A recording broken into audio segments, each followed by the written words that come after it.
Hi, welcome again to Das Views. Here is an interesting topic that you probably do not know about and which will fascinate you if you have an interest in the history of India. Do you know that the Odias, that is people of Odisha, may have been the ancestors of Sri Lankans? In this episode, I discuss how.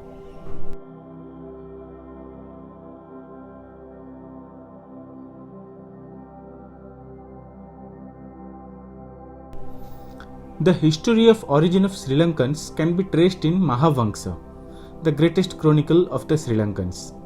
What is Mahavamsa? Well, it's an epic poem like the Hindus have Mahabharata and Ramayana. As per the Mahavamsa, an Indian prince called Vijaya set foot on Sri Lanka in the 6th century BC. He is known to be the first king of Sri Lanka. He is also known to be as the founder of the Sinhalese race, and he also introduced Sinhala language to the island. Who are the Sinhalese? Well, Sinhalese are the biggest ethnic group in Sri Lanka and comprise about 75% of the population of the Sri Lankans today. So the story goes that in around 600 BC, the king of Banga married Mayavati, the princess of Kalinga, that is the modern day Odisha. They had a girl, Princess Supadevi. As she got older, she decided to live an independent life and left the palace. She decided moving towards Magadha and joined a caravan of travelers. However, the caravan got attacked by Singha, a robber chief who was as strong as a lion. Singha took Supadevi as his wife and they had a son called Singha Bahu and a daughter called Singha Sivali. Years passed and Supadevi grew bored of the forest life and one day took her children and escaped back to the palace in Vanga. She then married her cousin, the commander of the king of Banga. Meanwhile, Singha, missing his wife and children, started creating havoc in the nearby tribes and villages. Singhabahu volunteered to kill his father and was sent to do so. He did defeat Singha and killed him, and upon his return was offered to be the king of Banga. However, he refused the offer and went on with his sister to set up and rule a new city called Singhapura. This city of Singhapura is widely claimed to be in Kalinga, the ancient name of Odisha. He and his sister turned queen Singhasivali had many children. The eldest was Prince Vijaya, the heir to the throne of Singhapura. However, his evil nature and indiscipline made his father banish Vijaya and his 700 followers from Singhapura by selling them off on a boat on the sea.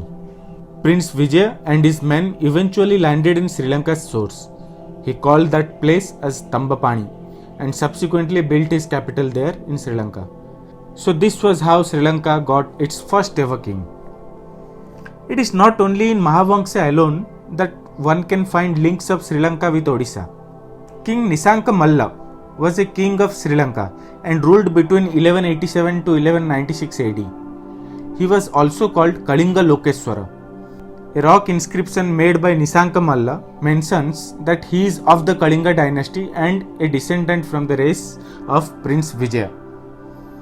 Another historical link that connects both Sri Lanka and Odisha is the tooth relic of Buddha, a significant symbol of Sinhalese identity.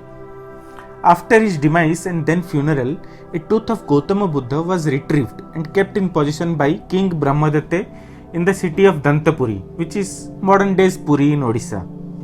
800 years later, possession of the tooth became a matter of war between the king of Kalinga and a king called Pandu. Later, the tooth was smuggled to Sri Lanka by the son of the king of Kalinga on his instructions. The relic remains in Sri Lanka to this day. The story also highlights the historical link between Sri Lanka and Odisha. Yet one more aspect of the link between Sri Lanka and Odisha is the similarity between Sinhalese and Odia languages. As reputed historian R. Siddhartha wrote, if one would study Odia and compare it with Sinhalese, he will say that the Sinhalese language is nothing but a modified form of Odia. Last but not the least is the presence of a robust maritime trade between the two regions in the ancient era. While Kalinga exported elephants to Sri Lanka, it imported pearl and silver from the island kingdom. as before as 5th century BC.